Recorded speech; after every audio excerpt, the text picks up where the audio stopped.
राधा स्वामी दयाल की दया, राधा स्वामी सहाय, राधा स्वामी। प्रेमियों, सत्संगियों, माताओं, बहनों, आप सुन रहे हैं परम संत सतगुरु ताराचंद महाराज जी का 28 फरवरी 96 दोपहर का सत्संग। सो किस तरह से फरमाते हैं, इसलिए ही वे तिर जाते हैं। अक्सर जब गुरु भी पूरा हो तभी काम बनता है। वे सुखदेव जी की बातें लेते हैं, पर मैं ये कहता हूं कि यदि तुम एक बार भी सप्ताह सुन लो तो 101 पीढ़ी तिर जाए। कबीर साहब कहते हैं कि वह सप्ताह सतलोक में होती है और यही गायत्री सिद्ध करती है। लोग गायत्री को कैसे जपते हैं उनको पता ही नहीं है। मैंने तो गायत्री का जाप किया है और मैंने जुबान से भी गायत्री जपी है और गायत्री का दूसरा नाम भी बात देता हूँ। महर्षि जैसे संत क्या होते हैं, उन्होंने इतनी व्याख्या कर दी। वो कहते हैं कि गायत्री सतलोक में ले जाती है। आप कहोगे कि वह कैसे ले जाती है? ओम भूर्भुवस्सुवः तस्य वितृणं भार्गो देवस्य धीमहि धियो यो न प्रचोदयात्। कुछ भी नहीं कर सकते हो तो ये गायत्री वालों, मेरी बात समझ करके काम करना। मैं वक्त का सच्चा इंसान हूँ, इसलिए सच्ची बातें कहता हूँ। मैं उन गुरुओं का कुत्ता हूँ, पर मेरे गले में पट्टा बंधा हुआ है, इसलिए ही मैं अपनी हाजिरी बजाता हूँ। जैसे पालतू कुत्ता अपने परिवार की हाजिरी बजाता है, इसलिए ये उन फकीरों का पालतू कुत्ता हूँ। उन अरमान साहब का, बाबा जयमल जी का या हुजूर महाराज जी का, उनकी ड्यूटी बजाने के लिए पैदा हुआ हूँ। गायत्री सतलोक में ले जाती है। ये कैसे ले जाती है? ओम भूर, इसका अर्थ है कि इस भूमंडल में बिखरी हुई वृत्तियों को इकट्ठी करो। ओम भवः, इन्हें भावों के बीच में ले जाओ। ओम स्वः, ये एक मंजिल है। ओम मह, वेदों के हद को मह कहते हैं। ओम जन, 10वें द्वार को जन कहते हैं। ओम तप, ये सोहम सोहम करते हैं। इनको सोहम के देश का पता नहीं है। इसके बाद मैं बताता हूँ। ओम सत्य, इस प्रकार से सतलोक में पहुँच जाते हैं।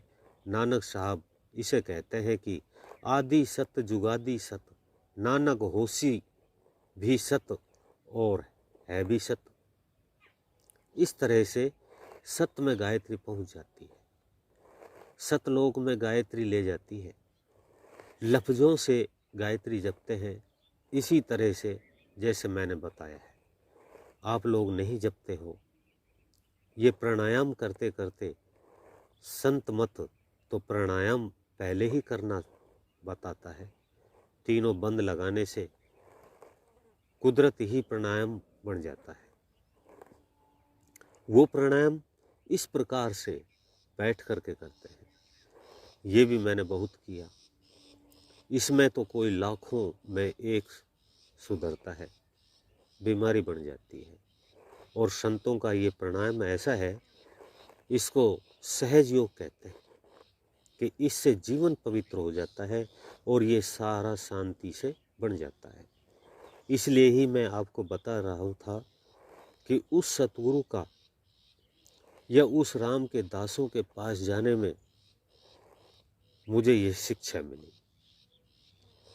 सो ही उस शिक्षा से तिर गया। उस शिक्षा ने मेरे जीवन को बदल दिया। अब मैं राम के दास के पास में मीराबाई गई। अब राम के दास के पास में मीराबाई गई तो संसार की लोक लाज को छोड़ करके रैदास के चरणों में गिर गई। आज वह अपने नाम को अमर कर गई। इस तरह से और भी मैंने सुने हैं। किसी वक्त की बात है, रामदासों के लिए पीपाजी महाराज भी तड़पते फिरे थे। वे पीपाजी टोडा राम सिंह राय की तरफ के राजा थे। उनकी धर्मपत्नी का नाम सीता माता था। मुझे पूरा तो पता नहीं है, पर मैं ऐसी बातें बता देता हूँ। उनके दिल में ये बातें आई कि मैं भी राम के दर्शन करूं। वे राम के दर्शनों की खातिर दौड़े दौड़े फिरे। किसी ने कहा कि गुरु की शरण में जाओ, सतगुरु मिल जाएगा, काम पूरा बन जाएगा। दो होते हैं, एक सतगुरु, दूसरा गुरु। जो गुरु होता है वो 3 लोक में रहता है। गीता, भागवत, रामायण और वेद शास्त्रों, पुराण, कुरानों में फंसाए रखता है। नोट करना मेरी बात को, अमल करके मेरे पास में आ जाना। वेदों में ब्रह्मा की बातें हैं। वेदों में ब्रह्म की बातें हैं, पार ब्रह्म की बातें नहीं। वेदांती जब पार ब्रह्म की बातें आती है तो वेद भी कहते हैं कि नेति नेति। रामायण में भी नेति लिखा है। इसलिए ही कहता हूं कि ये 3 लोक की बातें हैं। इसमें गुरु 3 लोक में ही रखता है और सतगुरु 4थे लोक में ले जाता है। सतगुरु का नाम है तो सत्य ही सत्य में रहता है। सतगुरु उसी का नाम है जो प्रकाश में रहता है, और गुरु उसका नाम है जो गुरर में रहता है। इसी कारण से जो गर्रे में मतलब घमंड में जो रहता है तो उसको परमात्मा नहीं मिलता। 3 गुणों में गुर्रा है, 3 गुणों में रजोगुण है, तमोगुण सतोगुण जो है। संतों का मार्ग तो 4 गुण का है, आगे चलना पड़ता है, ऐसे कहते हैं। उस वक्त पीपाजी महाराज को किसी ने कह दिया कि महाराज आप क्या करते हो, जाओ रैदास जी इस वक्त के बड़े संत हैं, सतगुरु है, उनके पास में चले जाओ। पीपाजी महाराज उनके पास में चला गया। मैं भी कहीं जाया करता था, मेरा बाप भी मेरी निंदा किया करता था, गांव वाले भी मेरी निंदा किया करते थे। हमारे यहाँ एक बुढ़ा था, वह कहा करता था, हलवा खाते जीभ घसे तो घसने दे, राम भजे लोग हंसे तो हंसने दे। वे अपना क्या लेते हैं। तो पीपाजी महाराज कठोर हृदय करके रैदास के पास में चला गया। रैदास चमार चमड़े को रंग रहे थे। अब किसी संत ने अपने गांव काम को तो छोड़ा ही नहीं। मैंने भी अपना काम किसब को छोड़ दिया था, पर सतगुरु ने उल्टा किसब करवा लिया। अरे मूर्ख, तू शिवरत लाल जी का पोता बनकर के कबीर साहब का बेटा होकर संतों की लाइन को सीख ले। सनातन धर्म को समझकर और आर्य धर्म को लेकर क्या तू भीख मांगता फिरेगा। सती न पीसे पीसना, जो पीसे सो रांड, संत ने शिक्षा मांगसी, संत ने भिक्षा मांगसी, जो मांगे सो भांड। ये बातें जब उन्होंने कही तो मेरा हौसला ठिकाने पर आ गया। पीपाजी महाराज उनके पास में गए और जाकर के किवाड़ खटखटाए तो उन्होंने कहा कि कौन है। उनसे कहा कि आपका सेवक पीपाजी है। अब सेवक कहते हो तो चौड़ी छाती हो जाती है। छोटे आदिमियों के पास में कोई बड़ा आदमी जाता है तो वो फूल जाता है। रैदास जी भी की खुशी का ठिकाना न रहा।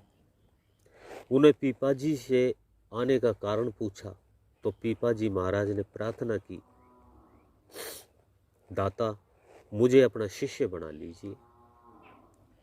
रैदास जी ने तुरंत ही अपनी कुंडली के जल की एक डोली भर ली और पीपाजी को पीने को कहा। पीपाजी घबरा गए। मन ही मन सोचा कि यह तो चमड़े का पानी पिलाकर मुझे धर्म भ्रष्ट बनाना चाहता है। मारे लज्जा के पीपाजी ने अपने हाथों की उंगली बना ली और मुंह के आगे लगा ली। वे जल डालते रहे और पीपाजी सारा का सारा जल बहाते रहे। सारा जल कपड़ों में भर गया। जल्द ही वहां से छुट्टी पा करके भाग खड़ा हुआ। तुरंत अपने कपड़े बदले। अगले दिन कपड़े धोने के लिए दे दिए तो राजा के कपड़े धोने के बाद धोबी की लड़की अनुभववाणी बोलने लगी। सारे शहर में चर्चा फैल गई। राजा भी वहां पहुंच गया तो राजा को देखते ही लड़की राजा के पैरों में पड़ गई। कहने लगी कि माई बाप, ये दौलत मुझे आपसे मिली है। राजा ने पूरा विवरण जानना चाहा। लड़की बोली, महाराज आपके कपड़े से रंग उतर नहीं रहा था। मैंने मुंह से चबड़ करके उतारना चाहा, बस मेरा तो हाल ही बदल गया। आपके कपड़े ने मिलते तो मेरी यह दशा नहीं होनी थी। राजा ने मत्थे पर हाथ मारा और चिल्लाया, हे लोकलाज, तेरा नाश हो जाए। वहीं से दौड़ता हुआ पुनः रैदास जी के पास में पहुंचा। हाथ जोड़ करके पैरों में पड़ा, अमृत की भीख मांगी। रैदास जी बोले कि राजा साहब, वह पानी मुल्तान गया, अब तो आपको ही रगड़ा खाकर ही कमाई करनी पड़ेगी, तभी वह अमृत मिल पाएगा। ये महिमा है राम के दासों की। उनके सहज स्वभाव को कौन जान सकता है। अभी आप सुन रहे थे परम संत ताराचंद महाराज जी का ये सत्संग। इससे आगे का भाग सुनने के लिए वीडियो को लाइक करें, चैनल को सब्सक्राइब करें, ज़्यादा से ज़्यादा शेयर करें। सभी सत्संगी भाई बहनों को मेरा हाथ जोड़ करके राधा स्वामी जी।